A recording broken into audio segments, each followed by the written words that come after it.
Hello, this video is going to be a bit different from my other videos. It's on Gran Turismo 7, so if you're not interested in that, just click off, go do something else. My opinion on Gran Turismo 7 is that it sucks, it's not good. I don't like it. So you may have seen this whiteboard. Yeah, this is to sort of illustrate my 4 points, my 4 problems with it. Problem number 1.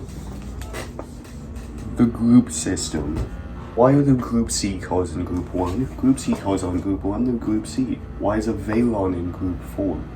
It's a hypercar, it shouldn't go in Group 4 with like Corvettes and stuff and Beetles. Why is a DTM car in Group 4? It's a DTM car. Make a DTM race if you want it in the game that bad, but don't put it in Group 4. Emphasis on grouping makes races harder. Not all of them, some of them. The ones that have actual groups, not just, oh yeah, road car or whatever. Like the high-speed ring 30 minutes. Impossible. I can't do it. I haven't done it yet, and I don't think I ever will, because it sucks. It's almost impossible. Next up, we've got AI difficulty. Here's me, here's the AI. The AI is faster than me. Sophie, the AI in this game, the highest level, is 17 seconds faster than Lewis Hamilton on the Nürburgring. That's great, but I can't drive as well as Lewis Hamilton, let alone 17 seconds faster than the guy. He's an F1 driver.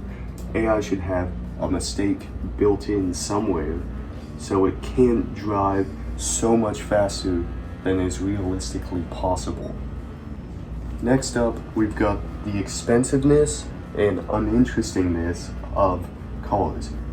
20,000 credits for certain cars, right? And see my reaction? I don't care about super expensive cars. I care about fun, interesting cars that I can maybe drift around the track or something. I want a car that's like the Dome Zero or something, you know? Not the most powerful car, but it's a fun car, it's an interesting car, it helps you learn, you know? And I know they're doing this thing to emphasize microtransactions.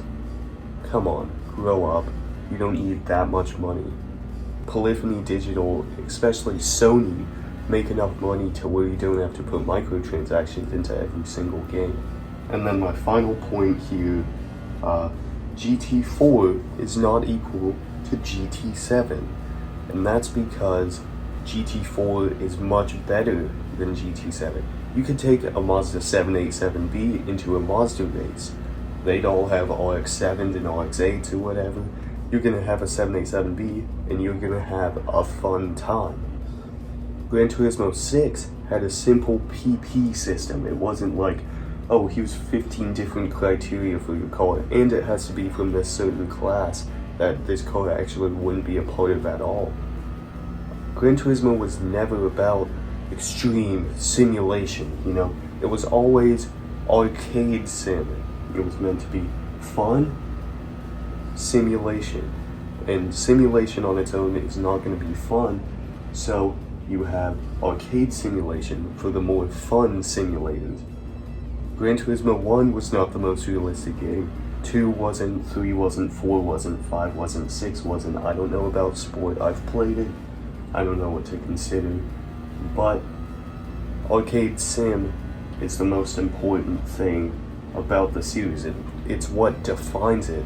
You shouldn't focus on that. Okay, so now that's back there because I'm offering some solutions. For the group system, less emphasis on grouping and proper grouping if you're going to put emphasis on it. Make them DTM group cars, Group C group cars. Don't make it, oh yeah, Group C cars are part of Group 1 now. Veyron's in Group 4. No. Put them in the groups they should be in. My solution for the AI difficulty? Just a little slider. Up to Sophie, down to, you know, literal babies could complete any race at any time. Next up, the expensiveness of cars.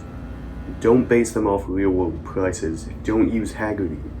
You don't have to make it, oh, 20 million for the Ferrari 330 P4 or whatever. No, I don't want to pay that much. I don't want to play the game that much if it sucks. I'm not going to play the game that much. I'm just going to not play your game. That's what I've been doing, not playing the game. Add more fun and interesting cars is another solution. We need more cars like the Escudo. We need more fun cars. Even like normal cars, like a new RX-7, I wouldn't care as long as it's something interesting and fun. And finally, to be a bit more positive, I've got some games here that you should play in the meantime.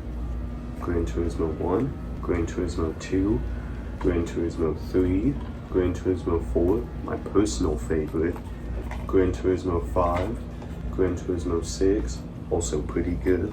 Sega GT 2002 also comes with Jet Set Radio Future as a bonus. Project Cars 2, The Crew 2, Ridge Racer 6, Test Drive Unlimited, Midnight Club 3 Dub Edition Remix, NASCAR Thunder 2004, Forza Motorsport, Forza Motorsport 2, Forza Motorsport 3, Forza Motorsport 4, and finally, Forza Horizon 2. Any of those games will be better than Gran Turismo 7.